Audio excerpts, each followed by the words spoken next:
I like being close. I like to see eye contact. Nobody messing around. Those who don't know me, my name is Will, and good morning and welcome. We got a beautiful crowd here. Beautiful day. I went to bed last night. It was raining, windy. Today is gorgeous. Amen. Amen.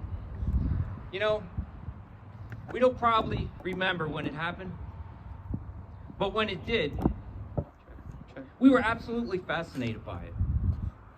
And it was the time we first saw ourselves in a mirror. We were startled. We were shocked. We were probably confused. Who is this person looking at me? Then what made the mirror really fascinating was when it finally dawned on us, hey, I'm looking at me. This is what I look like. The mirror, it becomes increasingly important in your life.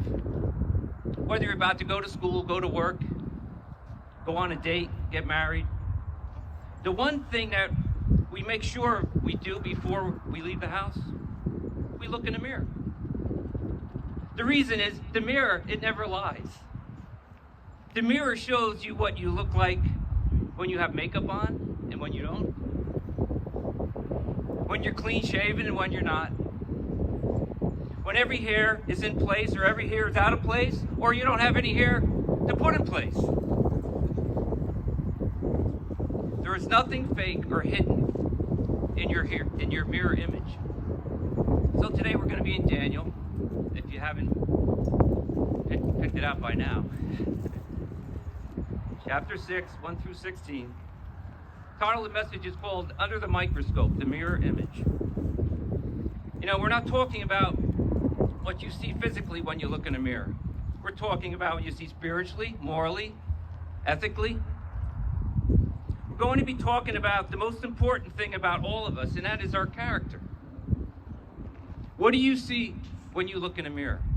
I mean, I don't on the outside. But what if the mirror were to reflect what you were like on the inside? What would you see? Or more importantly, what should you see?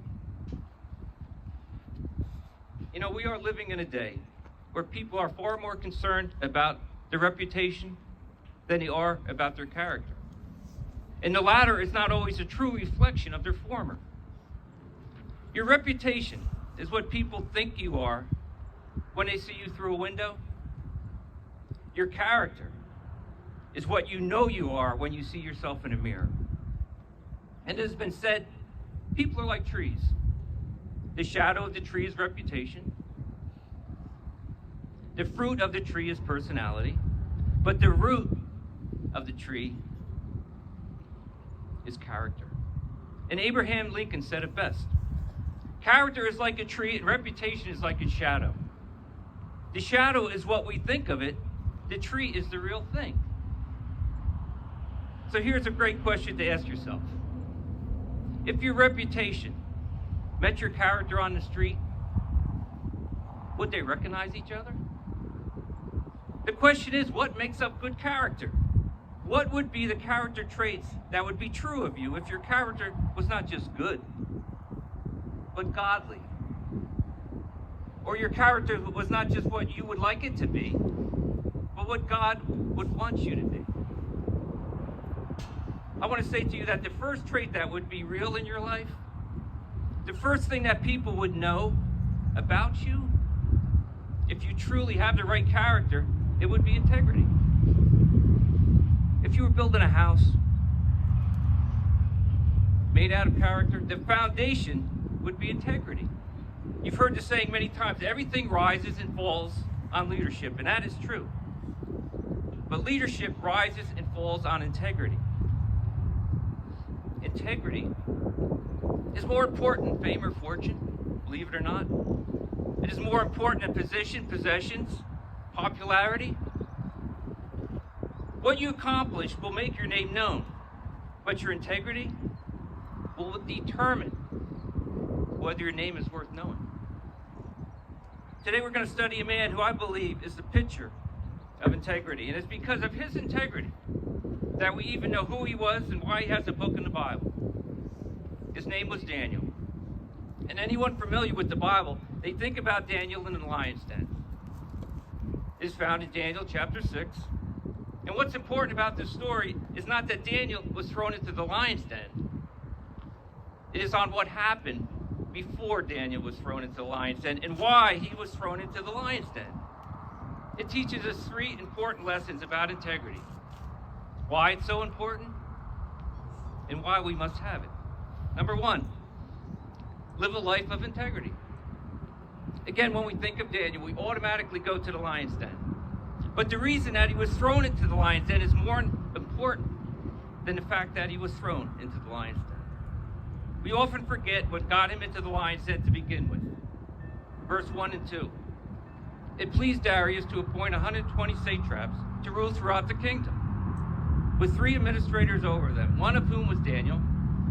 The satraps were made accountable to them that the king might not suffer loss. Now the satraps, they were the provincial governors, they were tax collectors.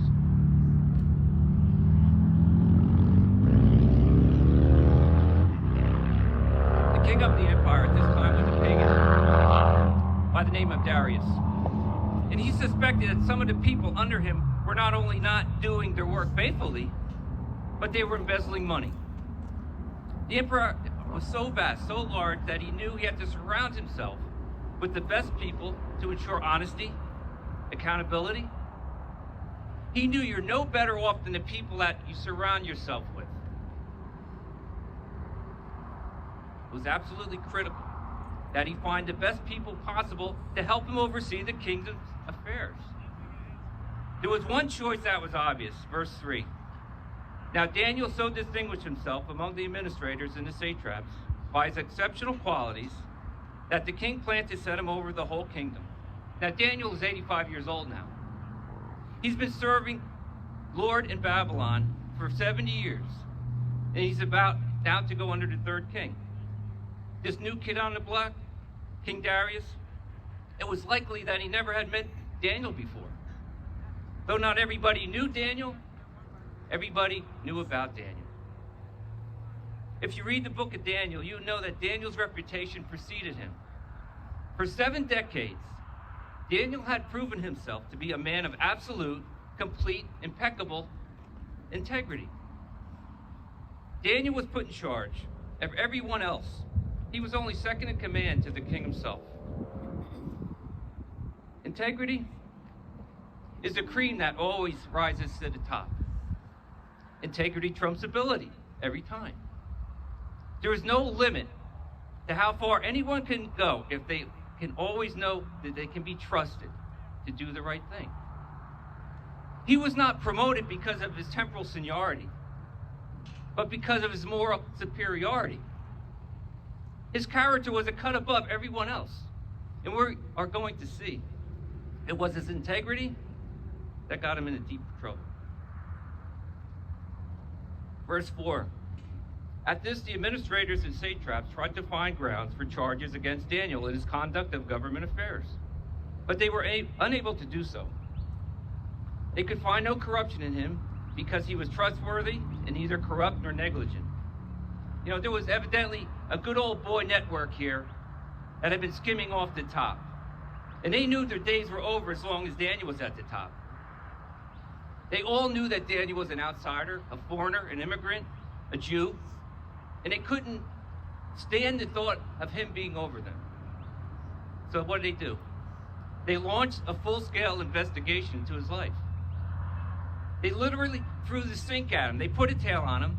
They hired a private investigator. They bugged his phone. They analyzed his tax records. They examined his bank statements. And what did they find? Nothing. Zero. They brought in the FBI, the CIA, the IRS.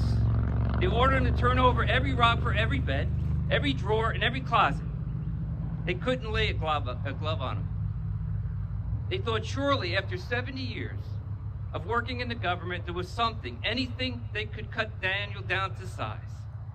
But after putting him under the microscope, all they found was a man who for 70 years was honest, hardworking, and most important, holy. How was this case closed? This was their conclusion, verse 5. Finally, these men said, "We will never find any basis for charges against this man Daniel unless it has to do something with the law of his God."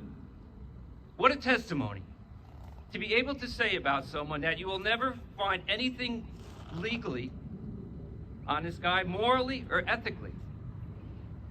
Your only hope is to do something spiritually to Daniel, and they did. You'll see, when you live a life of integrity, life becomes surrounded with a force field of righteousness and goodness that can withstand anything. Number 2, the cost of integrity. You are free to exercise integrity, folks. But integrity is never free to exercise. Years ago, I heard someone say, if anything counts, it's going to cost. If it doesn't cost, it doesn't count. But if you know the story of Daniel, this wasn't his first rodeo. When it came to his integrity, what would prove to be potentially the most costly. Verse 6 through 8. So these administrators and satraps went as a group to king and said, "May King Darius live forever." The royal administrators, prefects, advisors, satraps, and governors have all agreed that the king should issue an edict and enforce the decree that anyone who prays to any god or human being during the next 30 days, except to you, your majesty, shall be thrown into the lion's den.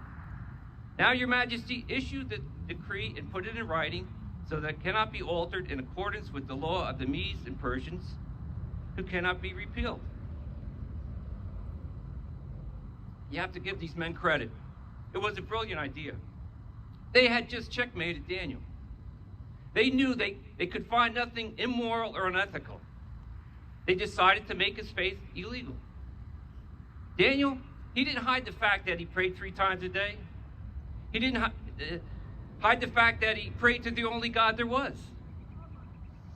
They passed this law with only Daniel in mind because they knew that if they made Daniel God illegal to pray to, he would have a 24-karat gold printed reservation to the lion's den. How could they be sure it would work? How did they know that Daniel would what he would do? It's easy. They knew Daniel. For 7 decades, when it came to his integrity, Daniel's report card had nothing but straight A's. Every test was graded 100. They knew Daniel wouldn't fold. They knew Daniel would die. They understood how Daniel made every decision in his life. Theodore Hesburgh, former president of the University of Notre Dame, said this: "My basic principle is you don't make decisions because they're easy. You don't make them because they are cheap. You don't make them because they are popular. You make them because they're right." Though the king thought that Daniel had been involved in his decision, these men had lied.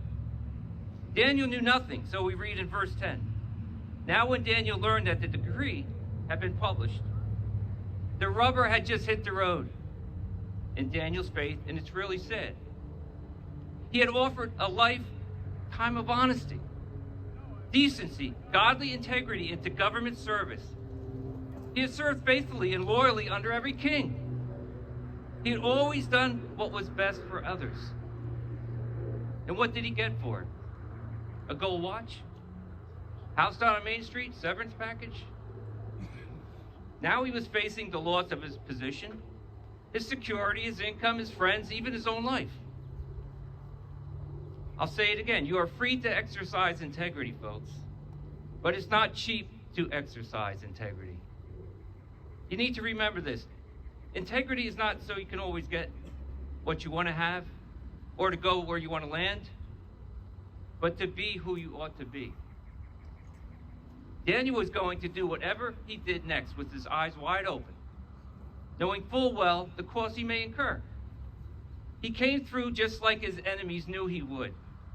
In verse 10, he went home to his upstairs room where he opened the windows towards Jerusalem. 3 times a day he got down on his knees and prayed, giving thanks to his God, just as he had done before. Nobody ordered Daniel to pray. Nobody was going to order Daniel not to pray. Now, a simple question for all of us that we need to ask is this: what would we have done? What would we have done? You know, Daniel, he did have options.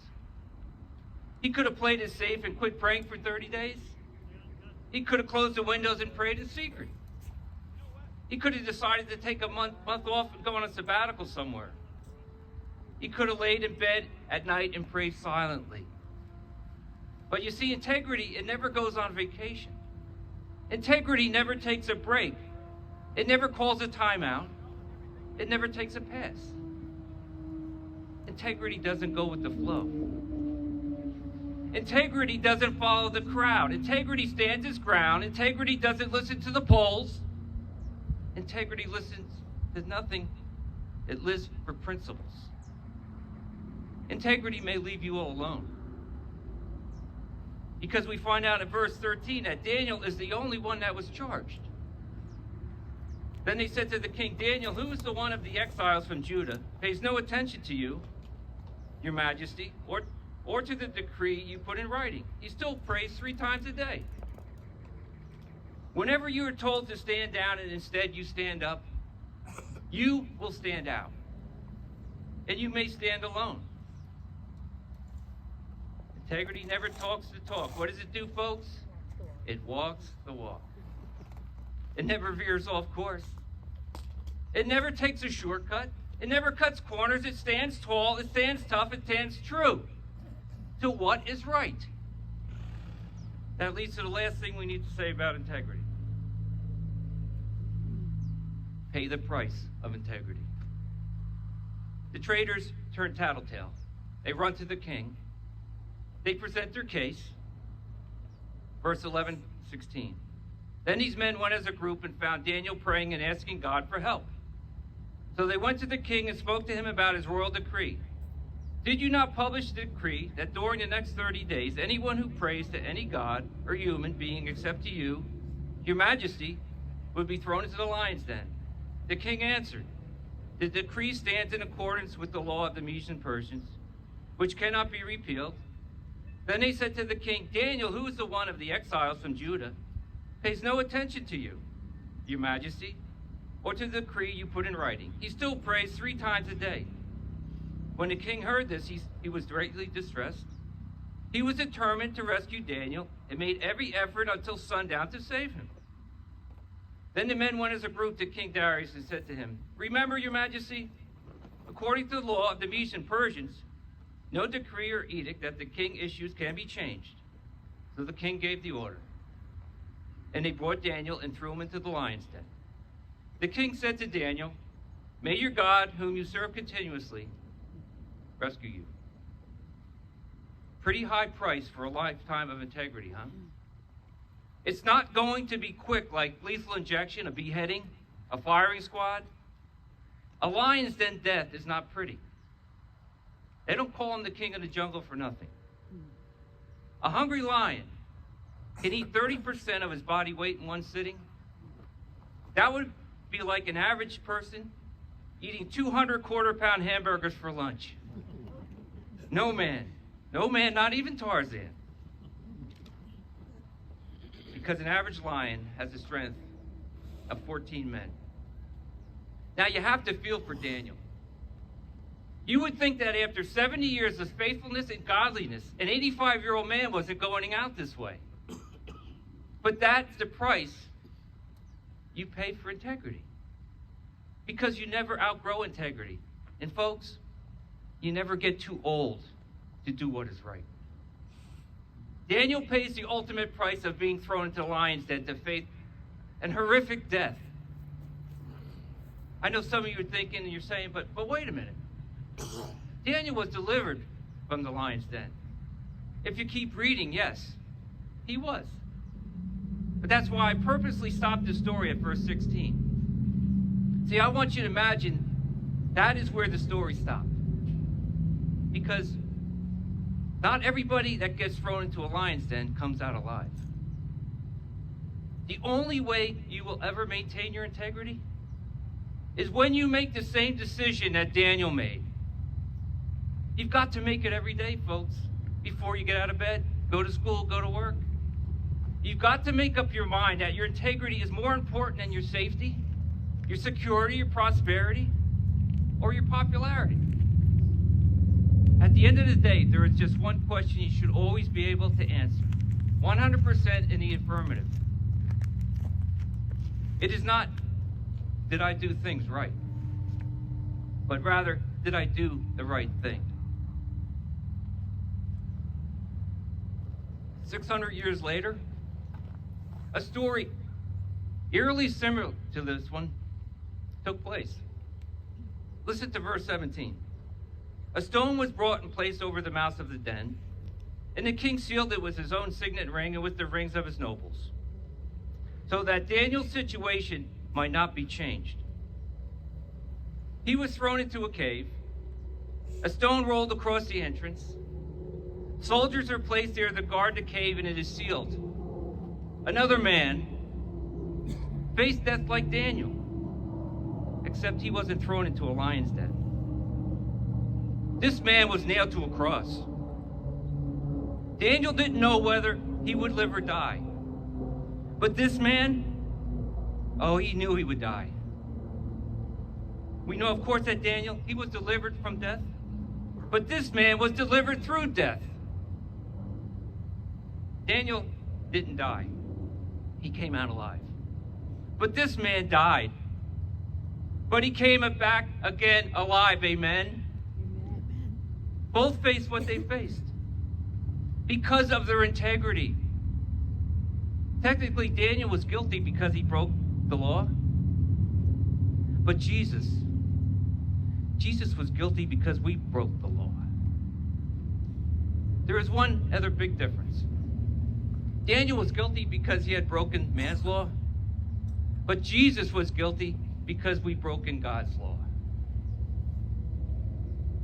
Jesus had made a promise before he even came to this planet Earth that he would follow the will of the Father and do the right thing and die for us so that we can live through him. Because of his integrity, we can. Yes, folks, there is a cost to consider. There's a cost to consider, and there's a price to pay for integrity. But when you do the cost-benefit analysis, the benefits far outweigh the cost. Because when you are a person of integrity, you never have to fear accusations or investigations. People can go through your closet because there's no skeletons in them. Your life is an open book because you have nothing to hide. So you live a life of integrity. Because when those times come and you're put under the microscope, all anybody will see is a light of integrity shining in your heart, and the fire of purity burning in your soul. When we wake up tomorrow morning, when we go to bed tonight, we have a choice to make. I pray for the right one. And it can only be the right one when we accept Jesus as the Lord. I have to say, God bless you. Thank you all for coming. Keep up the faith. Amen.